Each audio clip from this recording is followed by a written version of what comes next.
আসসালামু আলাইকুম।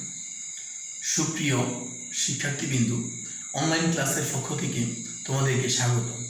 আজকে অনলাইন ক্লাসে আমরা নবম ও দশম শ্রেণীর গণিত বইয়ের চতুর্থ অধ্যায় সূচক ও লগারিদম সম্পর্কে আলোচনার আগে সূচক সম্পর্কে যদি আমরা প্রশ্নমালা 4-এর 1 করতে যাই, জানতে হবে সূচকটা কি। সূচক ধরি a টু দি পাওয়ার 8,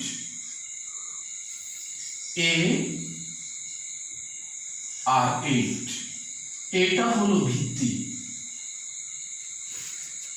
আর 8 হলো সূচক বা শক্তি বা পাওয়ার। আমরা a এর পাওয়ার 8 অর্থাৎ a 8 বার গুণ a into a into a into a into a into a into a 1 2 3 4 5 6 7 8।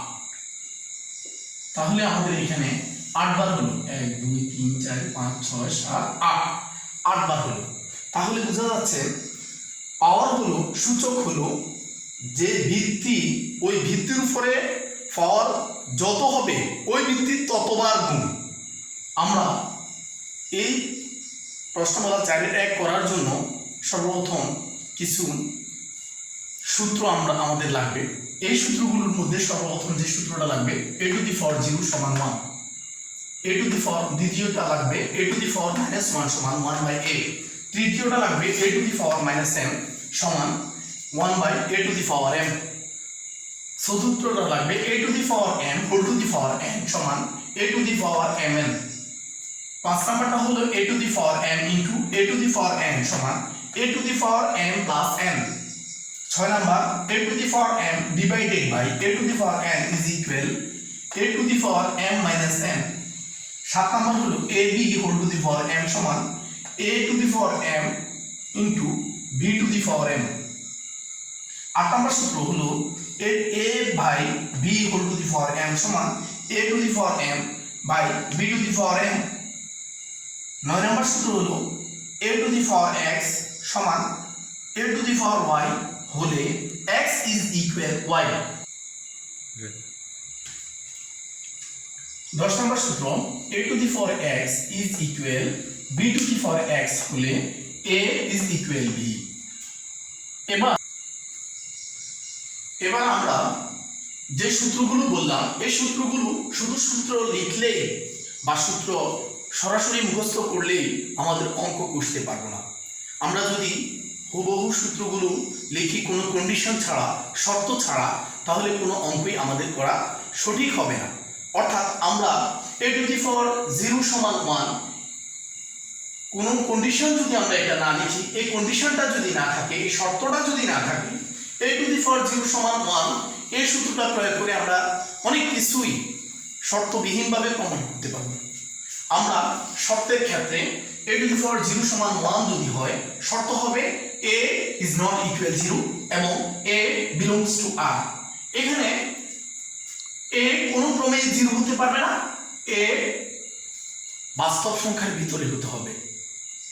দ্বিতীয় যে সূত্রটা a to the power -m is equal a 1 divided by a, যেখানে a কোনো ক্রমে 0 হতে পারবে না, a বাস্তব সংখ্যার ভিতরে হবে। a to the power -m তৃতীয় সূত্রের শর্তটা কি, a কোনো ক্রমে 0 হতে পারবে না, a কোনো ক্রমে 0 হতে পারবে না এবং m ন্যাচারাল নাম্বার অর্থাৎ স্বাভাবিক সংখ্যা।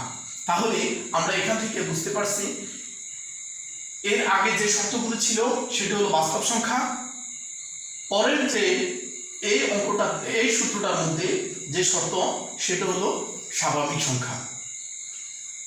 চতুর্থ ও পঞ্চম সূত্র সেম, তারপর এখানে সবচেয়ে বেশি তোমাদের যে কাজে যে সূত্রগুলো, সবগুলো সূত্রেই লাগবে, সবচেয়ে বেশি যে সূত্রটা ব্যবহার হবে সেটা হলো 5 এবং 4 5 6 নম্বর সূত্রটা। 4 নম্বর সূত্রটা a to the power m whole to the power n সমান a to the power m। Suppose আমি একটা উদাহরণের মাধ্যমে তোমাদেরকে দেখিয়ে দিচ্ছি। একটা অঙ্কে লেখা আছে 2 টু দি পাওয়ার 3 বা 2 cube whole to the power 5। এই ক্ষেত্রে 2 টু দি পাওয়ার এখানে কি আছে m whole to the power n, m whole to the power n সমান a to the power m n, অর্থাৎ m n মধ্যবর্তী কোনো চিহ্ন না থাকলে আমরা অবশ্যই মনে করব মধ্যবর্তীতে গুণ অবস্থায় এটা আছে। তাহলে 2 টু দি পাওয়ার 3 ইনটু 5 অর্থাৎ 3 5 15, 2 to the power 15, 2 to the power 15 or 2 to the power 3 multiple 5 is equal to 2 to the power 15। আমরা এই সূত্রের অঙ্কগুলো আমরা এভাবে করব। এরপরে যে সূত্রটা আছে দেখো a to the power m into a to the power m সমান a to the power m plus n, অর্থাৎ আমরা এখান থেকে একটা জিনিস জানবো, বৃত্তি যদি একই রকম হয়, শক্তি যদি ভিন্ন হয়, বা শক্তি একই রকম হতেও পারে ভিন্ন হতে পারে, বৃত্তি যদি একই রকম হয় গুণের ক্ষেত্রে আমরা শক্তিগুলোকে যোগ করব। যেমন আমি এখানে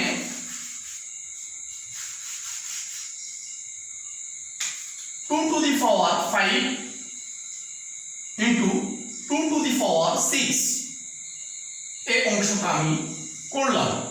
করলে কি আসে, বৃত্তি আমাদের সূত্র বলল বৃত্তি একই রকম, অর্থাৎ এখানে বৃত্তি 2 এখানেও বৃত্তি 2, শক্তি ভিন্ন রূপ m n একই রকম হতে পারে, কিন্তু আমরা এখানে ভিন্ন রূপ দিলাম। তাহলে 5 6 সেই ক্ষেত্রে কি আসছে 2 টু দি পাওয়ার 5 প্লাস 6 অর্থাৎ 2 to the power 5 plus 6 is equal 11। তাহলে তোমরা বুঝতে পারছো শক্তি যদি ভিন্ন হয়, বৃত্তি যদি একই হয়, গুণের ক্ষেত্রে আমরা যোগ দেব। ভাগের ক্ষেত্রে এই দুইটা সূত্রের ক্ষেত্রে বলছিলাম, ভাগের ক্ষেত্রে a to the power m divided by n, a to the power n সমান a to the power m minus n। তাহলে এর আগে যেটা বলছি যদি গুণ হয় আমরা গুণ বাদ দিয়ে এখন শুধু ভাগ দিলাম। ভাগের ক্ষেত্রে কি হবে সেটা বৃত্তি কি হলো এখানে বিয়োগ, আমরা শুধু এখানে বিয়োগ দিই। এখানে কি হলো তাহলে 5 মাইনাস 6 অর্থাৎ মাইনাস 1। তাহলে আমরা এই দুইটা অংশ থেকে এই তিনটা সূত্র থেকে আমরা ক্লিয়ারলি ধারণা নিলাম a to the power m n সমান a to m whole to the power n সমান a to the power m n, a to the power m into a to the power n সমান a to the power m plus n, a to the power m by a to the power n সমান a to the power m minus n। আমরা আরো কিছু সূত্র নিচে লেখা আছে যেগুলো আমাদের এই অঙ্ক বুঝতে লাগবে। a b whole to the power m সমান a to the power m multiple b to the power m। এই ক্ষেত্রে কন্ডিশন হলো a b বাস্তব সংখ্যা হবে এবং m যে পাওয়ারগুলো দিচ্ছি সেটা স্বাভাবিক সংখ্যা হবে। দ্বিতীয় যে অষ্টম নম্বরের যে সূত্রটা a by b whole to the power m সমান a to the power m by b to the power m, এই ক্ষেত্রে a b অবশ্যই বাস্তব সংখ্যার ভিতরে হবে, b is not equal 0, b কোনো ক্রমেও 0 হতে পারবে না। 9 নম্বর সূত্র a to the power x is equal b to the power y হলে x is equal y, a is greater than 0 অর্থাৎ 0 থেকে a বড় হবে এবং a কোনো ক্রমেও 1 হতে পারবে না, a 1 হতে পারবে না। 10 নম্বর সূত্রের ক্ষেত্রেও same condition, x is not অর্থাৎ x কোনো ক্রমে 0 হতে পারবে না এবং a 0 থেকে বড়, b 0 থেকে বড় হবে। এবার আমরা এই সূত্রের আলোকে কিছু অঙ্ক করতে তোমাদের গণিত বই থেকে আমরা দুই একটা অঙ্ক করব যেটা আমাদের সূত্র অনুযায়ী অঙ্কগুলো হয় এবং এই সূত্র থেকে আমরা ওই অঙ্কগুলো করব। আমাদের গণিত বইয়ের 1 নাম্বার অঙ্কটা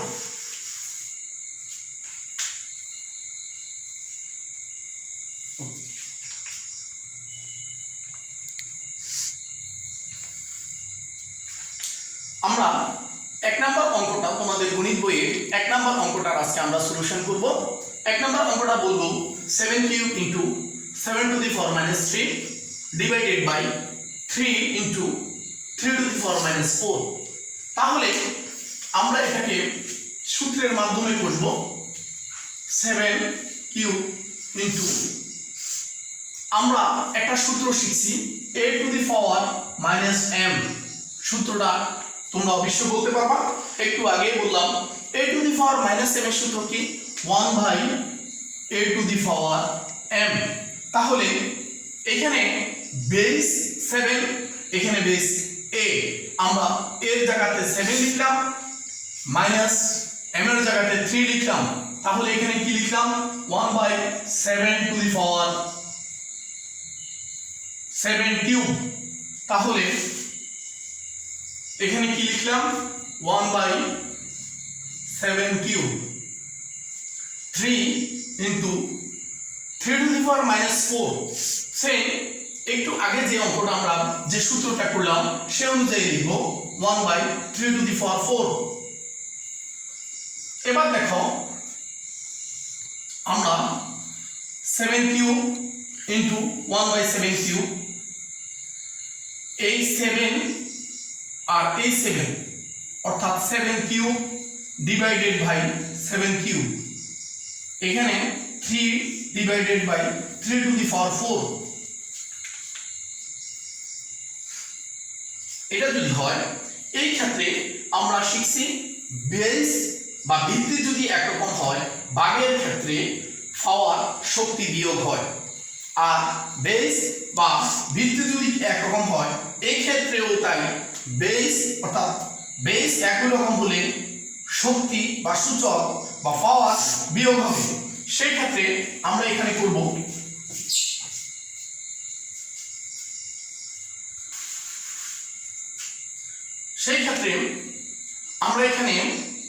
করব 7 to the power 3 - 3 divided by 3 to the power 1 - 4 বা 7 টু দি পাওয়ার 0। যেহেতু 3 থেকে 3 গেলে আর কিছুই থাকে না, অর্থাৎ 0। আর এখানে 3 টু দি পাওয়ার 5 থেকে 1 গেলে 3 থাকে, যেহেতু 4 বড় তার চিহ্ন মাইনাস, এজন্য আমরা এখানে মাইনাস দিলাম। দেখো 7 টু দি পাওয়ার 0 সূত্র হলো 1, অর্থাৎ এখানে কোন সূত্রটা হলো বলো?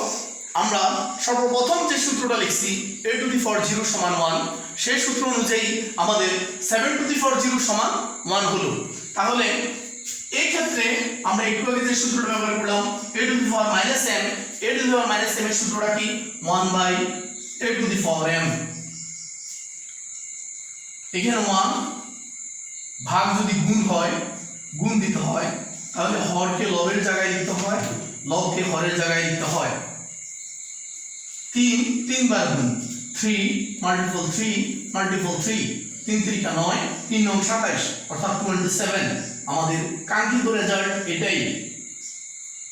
তাহলে আমরা অ্যান্সার পাইলাম। এভাবে তোমরা আগামী ক্লাসের জন্য, আগামী ক্লাসে আমরা বাড়ির কাজ